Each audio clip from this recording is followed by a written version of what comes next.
기합니다.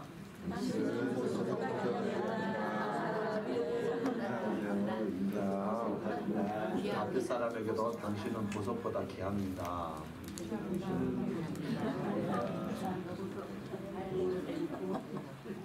친구 대신 예수님이라는 제목으로 말씀을 전하겠습니다. 우리 인생 결코 쉽지 않습니다. 이것은 맞습니다. 내 인생이 막 파라다이스가 펼쳐지고 좋은 일만 있을 것 같지만 절대 그렇지 않습니다. 우리 인생은 좋은 일보다 고진 일이 훨씬 많습니다. 많은 위기가 기다리고 있고 많은 장애물이 기다리고 있는 것이 우리 앞으로의 인생입니다. 험악한 인생길을 우리는 걸어가고 있습니다. 이것은 벗어날 수가 없어요. 다 받아들이셔야 돼요. 인생길 자체가 험악하다. 누구나 그렇게 받아들이고 미래를 준비하셔야 되는 것이에요. 그래서 우리 인생은 혼자 가면 안 되는 것이에요. 혼자 갈 수가 없습니다. 함께 할 친구가 필요한 것이에요. 밤중에 잠이 들었는데도 전화를 받으면 반가운 목소리가 있습니다. 친구가 전화하면 반갑습니다. 만나면 못할 얘기가 없고요. 밤을 새고 날밤을 까고 얘기도 할 말이 너무 많습니다. 이게 친구입니다. 친구가 싫은 소리를 해도 그렇게 화내지 않습니다. 거친 소리를 하고 듣기 거북한 소리로 괜찮습니다. 그렇게 상처 입지 않습니다. 친구이기 때문에 부담이 없습니다. 언제 만나도 그냥 이유 없이 반갑고 즐거운 것이 바로 친구입니다. 근데 우리가 친구라고 말을 할 때는요, 같은 학교 다닌다고 해서 친구일까요? 취미가 같다고 해서 골프를 같이 친다고 해서 친구가 되겠습니까? 자주 마라탕을 먹는 사이라고 해서 친구가 될까요? 저는 그렇게 말하고 싶지 않습니다. 참된 친구는 그보다 더 깊고 진실된 관계성이 필요한 것이에요. 마라탕보다 더 깊은 관계가 있어야 됩니다. 친구라는 얘기예요. 어려움이 오면 나를 멀리하는 친구는 인생에 도움이 되지 않습니다. 힘들고 어려울 때도 함께하는 사람입니다. 세상은 변할 수 있고 혼란 가운데 처할 수 있지만 무슨 일이 있어도 나랑 같이 갈 수 있는 존재, 바로 그 사람이 나의 친구가 될 가능성이 높은 것입니다. 여러분에게 이런 친구가 있으신가요? 아무도 없네요. 한 번도 물어보세요. 여러분에게 이런 친구가 있으신가요? 네. 미국에서 실제로 있었던 얘기입니다. 두 여자친구가 있었습니다. 둘 다 결혼한 친구들인데 한쪽은 2명의 아이가 있고 한쪽은 무려 6명의 아이가 있었어요. 그런데 이 6명의 아이를 둔 친구가 죽을 병이 들었어요. 죽음을 선고받고 이제 투병을 하고 있었습니다. 죽을 날이 얼마 남았지 않았을 때에 그녀가 친구를 불러서 부탁을 했습니다. 내 아이들을 누구에게도 맡길 수가 없다. 내가 맡아주겠니? 쉬운 일이 아니거든. 6명, 한 명 키우기도 힘들어 벅찬데 어떻게 6명을 키우겠습니까? 그러자 그 친구는 흔쾌히 죽어가는 친구의 부탁을 들어주었습니다. 남편은 뭐하고 친구에게 아이들을 맡겼을까요? 왜 그랬을까요? 왜 남편은 그 자리에 없을까요? 남편은 아내의 병수발이 싫어서 6명의 아이를 버려두고 멀리 도망을 가버렸습니다. 실제 있었던 일이에요. 그래서 2명의 아이를 둔 친구가 6명의 아이들을 입양하기로 했고 결국 그 친구는 세상을 떠나게 되었습니다. 장례식장 그 자리에 8명의 아이와 남은 친구 부부가 함께 하게 되었습니다.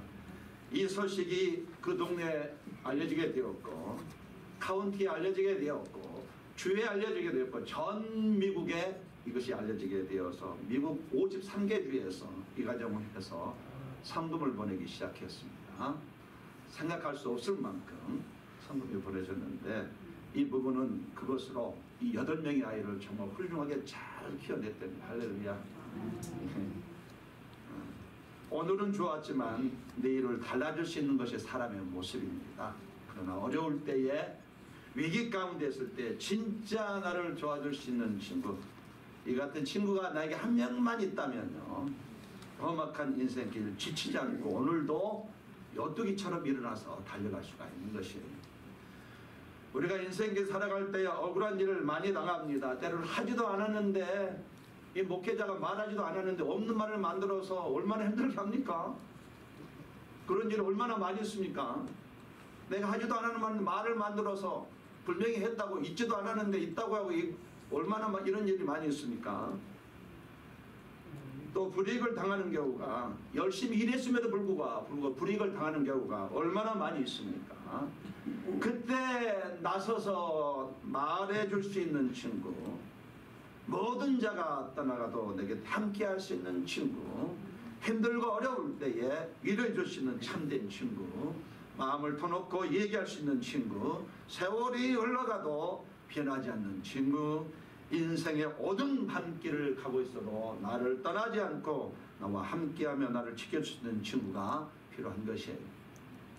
이런 친구를 둔 사람은 삶이 풍성할 것입니다. 여러분 이런 친구가 있습니까?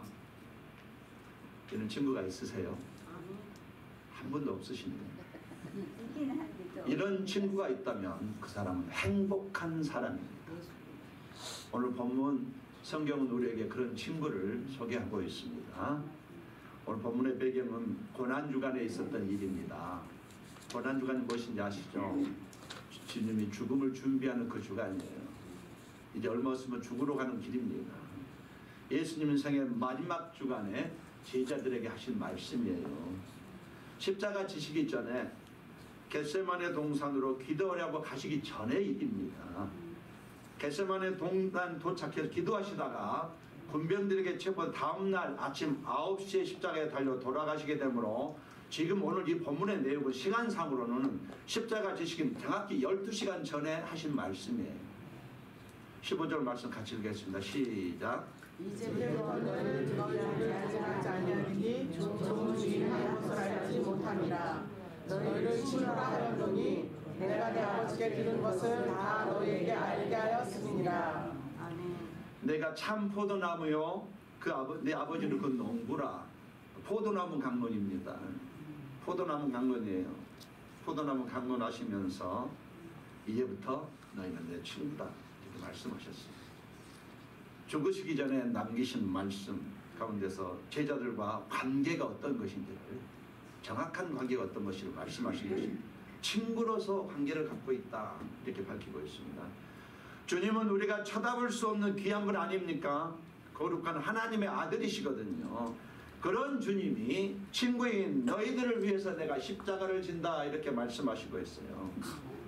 제자들과 친구가 되시는 주님은 오늘 우리와도 친구가 되시는 것을 성경 우리에게 말하고 싶은 것이에요.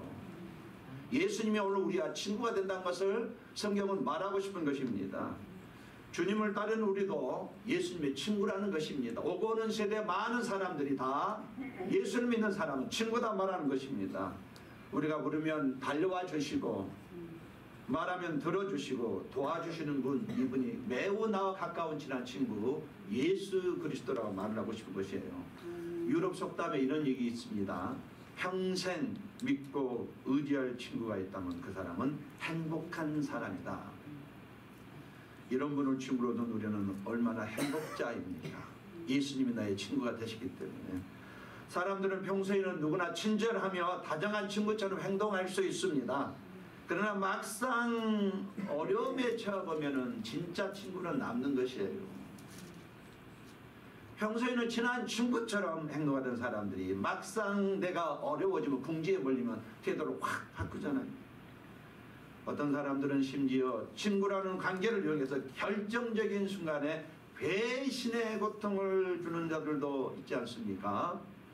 그때 우리가 하는 얘기가 이겁니다. 과연 나에게는 친구가 있는가? 내 인생을 끝까지 갈 친구가 있는가 생각하게 됩니다.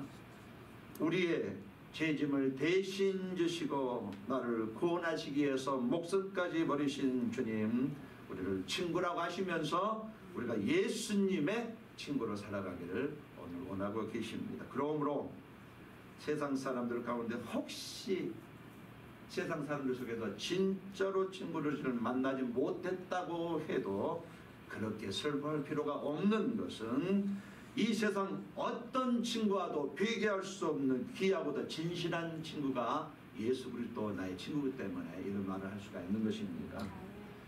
2000년 전 자신의 전부를 희생했습니다. 할렐루야. 자신의 모든 것을 희생을 했습니다. 완전히 희생을 했습니다. 십자가에서 나를 위해서 죽음과 심판의 위기에서 나를 건져주셨습니다. 할렐루야. 아멘. 뿐만 아니라 부활하셔서 지금 현재 내 안에 와서 살아계신 예수님이라고 성경은 말하고 있습니다. 하나님이신 하나님의 아들이신 예수 그리스도가 지금 내 안에 계신데 그분이 나의 친구다. 이게 성경의 가르치 오늘 본문의 내용이 그겁니다. 말 못할 것이 없이 언제나 부담이 없이 매우 편하고 좋고 세월이 흘러가도 변하지 않는 친구, 인생의 어두운 밤길에도 나를 절대로 떠나지 않냐고 나와 함께 하시며 나를 지켜줄 친구가 있는데 그분이 바로 지금 내 안에 계신 예수 그리스도라고 말하고 있습니다. 여러분, 예수님은 어떤 친구입니까?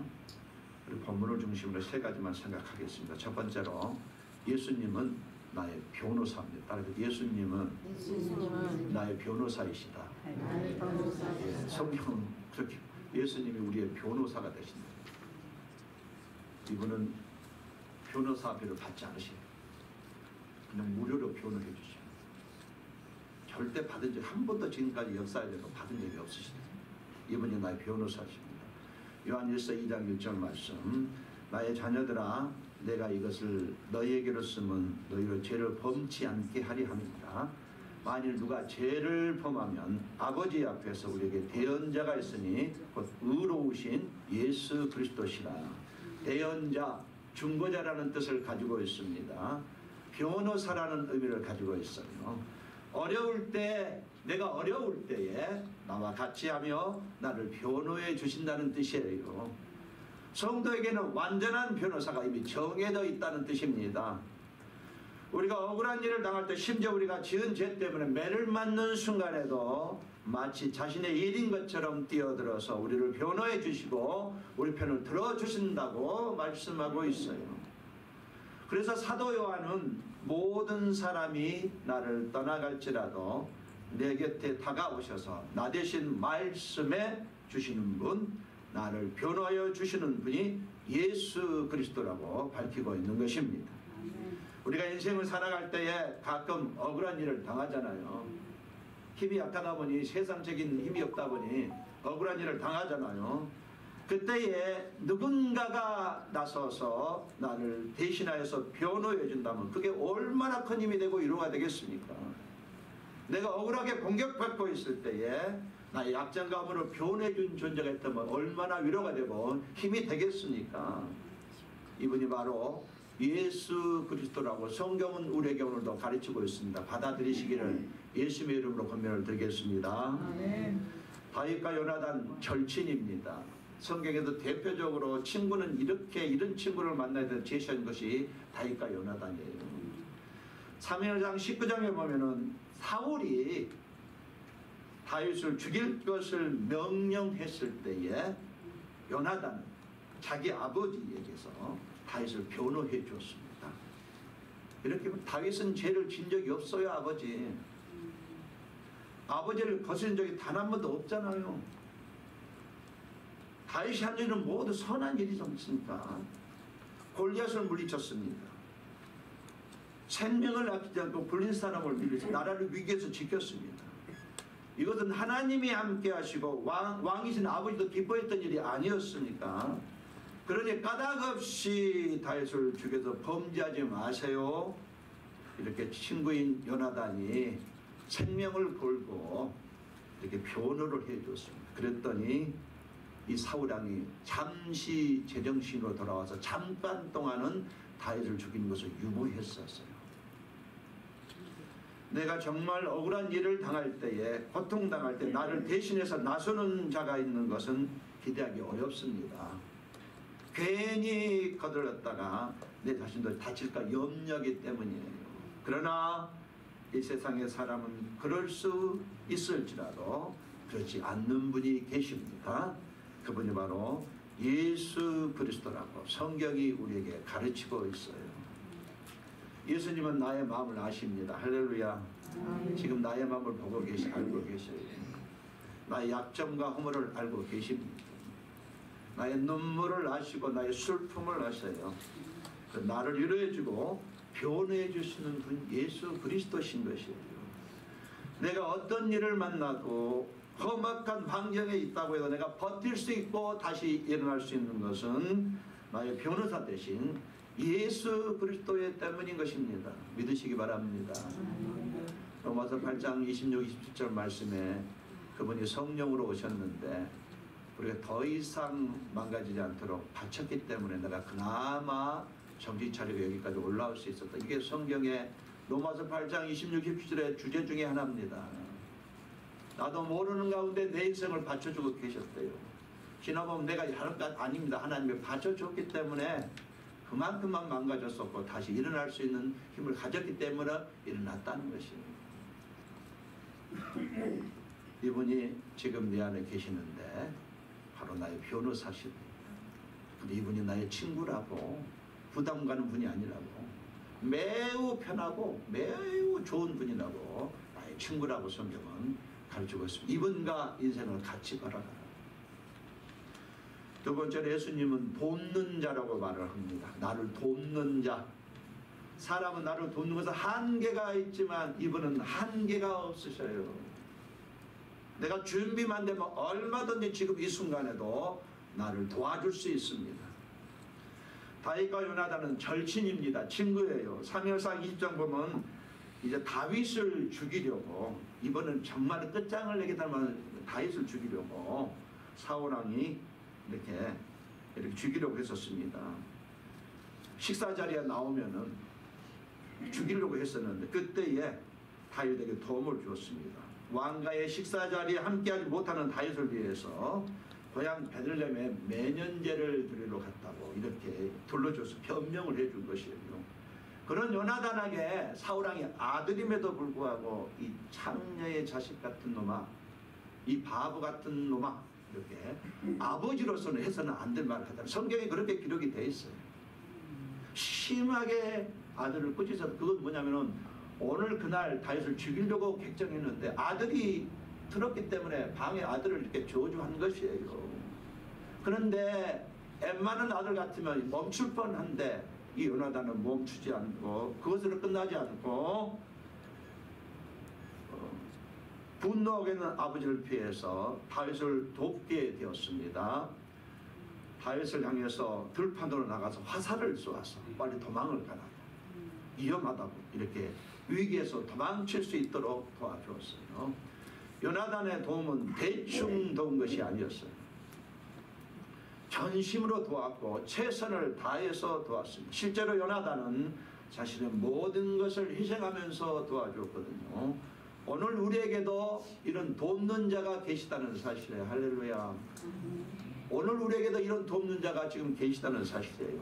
요한복음 14장 16절 말씀, 내가 아버지께 구하겠으니 그가 또 다른 보혜사를 너희에게 주사 영원토록 너희 함께 있게 하시리니.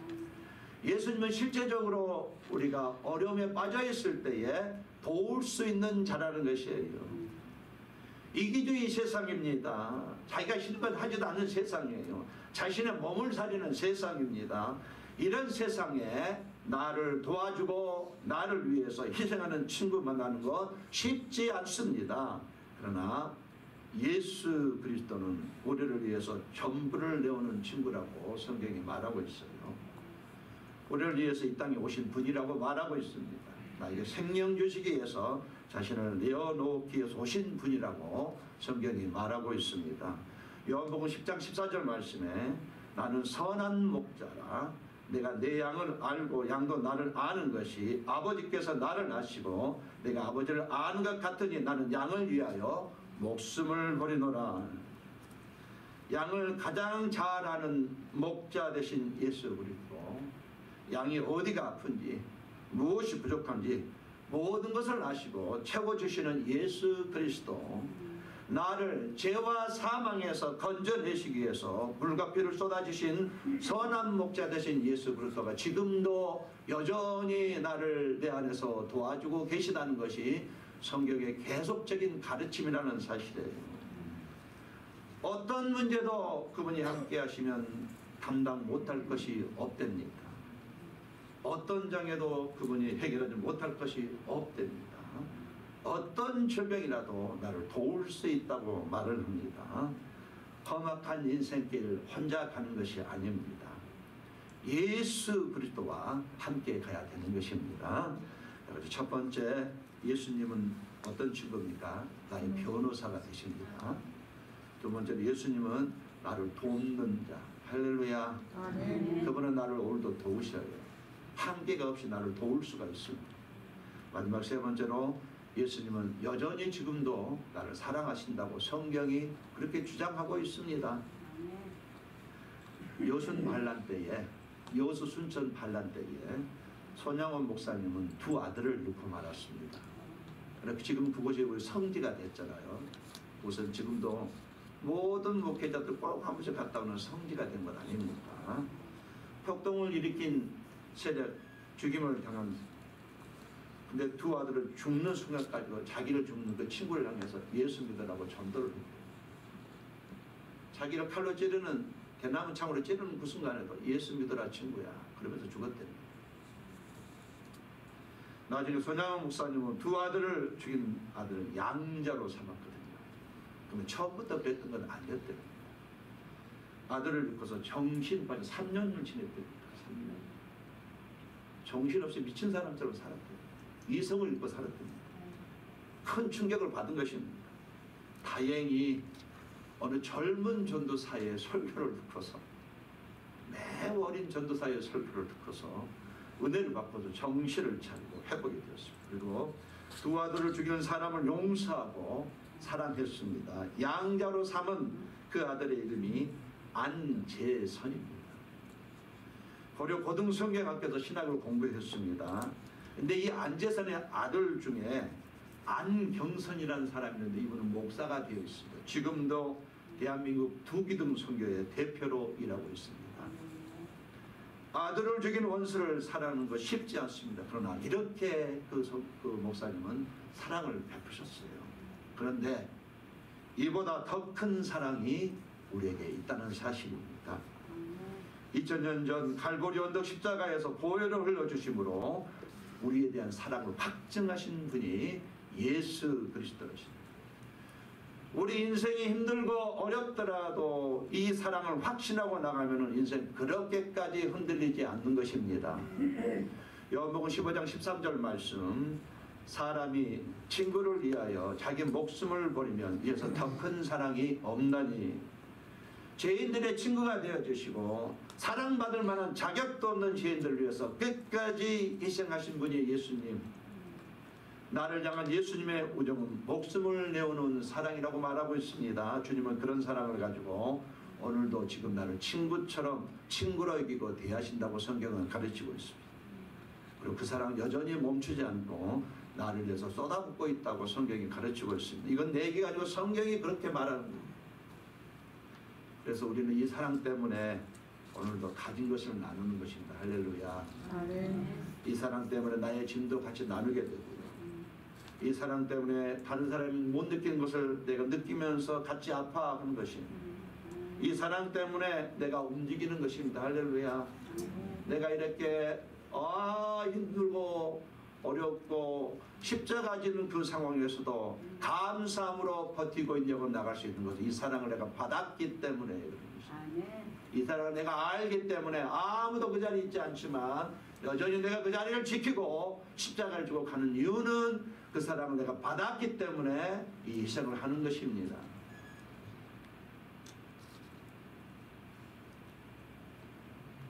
주님이 우리를 사랑하신 대로 나도 지금 사랑하고 있는 것이에요.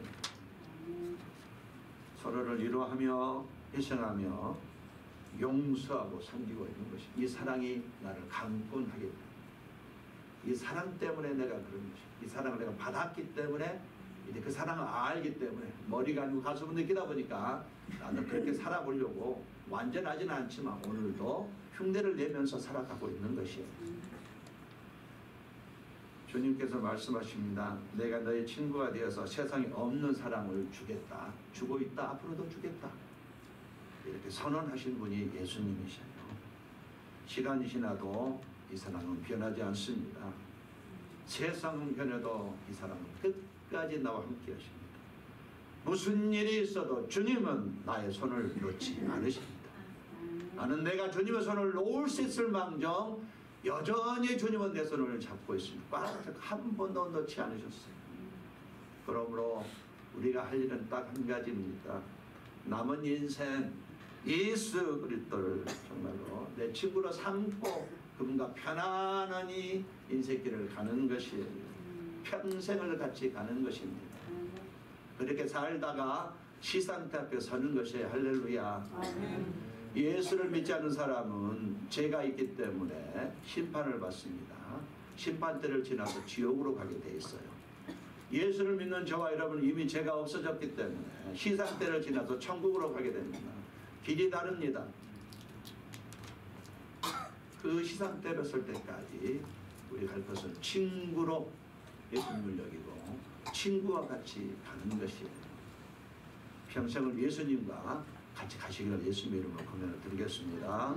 말씀의 결론을 맺겠습니다. 지금 주님은 지금도 나의 친구로서 이 세상에 다시 오셨습니다.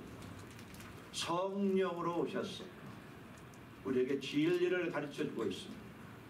그 결과 우리가 하나님 아버지께 영광 돌리고 있으며 복음의 열매를 맺어가고 있는 것이 하나님 나라를 세워가고 있는 것이에요. 당신의 친구는 누구입니까? 한번 물어봅니다. 어려울 때 앞뒤 가리지 않고 도와줄 수 있는 친구가 있습니까? 한 번 더 물어봅니다. 우리에게는 확실히 있습니다. 예수 그리스도세요. 항상 나를 생각하고 사랑하고 계십니다. 항상 하나님께 도움을 구하는 것입니다. 친구이신 예수님이 그때마다 기쁨으로 도와주시는 분이세요. 내가 부탁을 하면은 주저하지 않습니다. 사람인 친구는 주저할 가능성이 있지만 예수님은 주저하지 않으셔요. 흔쾌히 내가 무슨 부탁을 하든지 들을 친구가 바로 예수 그리스도십니다. 따라하겠습니다. 예수님은 나의 모든 부탁을 들어주신다. 이게 성경의 가르침입니다. 제가 말을 만드는 것이 아니고 이게 성경의 가르침이에요. 기도만 해봐, 내가 움직여줄게. 그래서 기도만 해봐, 내가 움직여줄게. 꼭 교회 안 나오셔도 됩니다. 나오시면 좋지만 못 나오시죠. 몰면 못 나오시는 거예요. 나오다가 시간 지나갈 때 집에서 10분이라도 아침마다 주님 오늘도 나 좀 살려주세요. 나를 도와주세요. 10분만이다 기도하죠. 그 기도가 하루 나의 삶을 영적인 삶으로 이끄는 것입니다. 작은 신호에도 주님은 응답하십니다. 할렐루야. 우리 인생 결코 쉽지 않습니다. 정말 쉽지 않아요. 험악한 인생길이에요. 많은 장애물이 있고 위기가 놓여 있습니다. 미래가 불투명해요. 우리에게는 정말 나를 도와줄 친구가 필요합니다. 모든 자가 떠나가도 내 곁에 함께할 친구, 내가 아프고 슬플 때도 위로해줄 친구 필요합니다.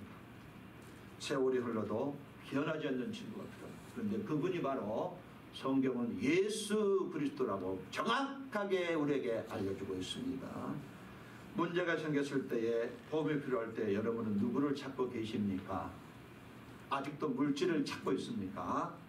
돈은 힘이 있는 것 같지만 사실 힘이 없어요. 뭔가 큰 일을 할 것 같지만 그렇게 큰 일을 하지 못합니다. 명예나 권세도 우리를 도와줄 수가 없어요.